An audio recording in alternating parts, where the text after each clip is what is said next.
BNP সরকারের আমলে প্রথম ডাকা হরতাল আমার বিরুদ্ধে একজন বিরোধী দলের নেতার বিরুদ্ধে তারা ডেকেছেন। এই ভরসা 12 তারিখ সারাটা দিন গেছে, 12 তারিখ রাত গেছে।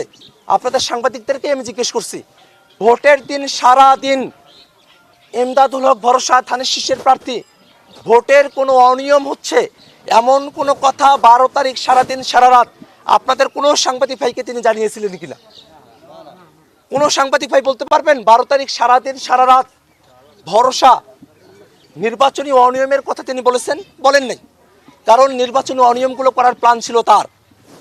নির্বাচনী অনিয়মগুলো তারা করতে চেয়েছিল। হারা গেছে 55,000 ভোটার, তাদের মাঝে মাত্র 5,000 ভোটার। আমি তাদের কাছে কৃতজ্ঞ, তারা আমাকে ভোট দিয়েছেন, শাপলাকুড়িতে ভোট দিয়েছেন। 22,000 ভোট বেশি পেয়ে 27,000 ভোট ধানের শীষের ইমদাদুল হক ভরসা পেয়েছেন। অথচ এই হারা গাছের মানুষদের উপরেই তিনি কি অবর্ণনীয় অত্যাচার নির্যাতনগুলো তিনি করছেন। মানুষেরা দোকানপাট খুলতে পারছে না। গতকাল সন্ধ্যাবেলা তারা মাইকিং করেছে, হুমকি দিয়েছে কোনো দোকানপাট খোলা যাবে না, কোনো ব্যবসা প্রতিষ্ঠান খোলা যাবে না। মানুষের রুটি রুজিতে তারা টান দিয়েছে।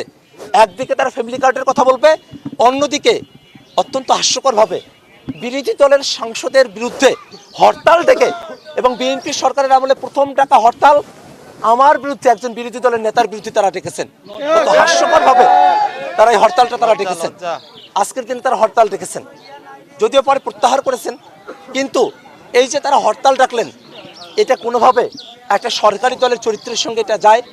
আওয়ামী লীগের সময় এটা হতো, আওয়ামী লীগ অবরোধ করতো, আওয়ামী লীগের লোকেরা তারা তাদের মধ্যকার গ্যাঞ্জামের কারণে তারা হরতালের মতো করে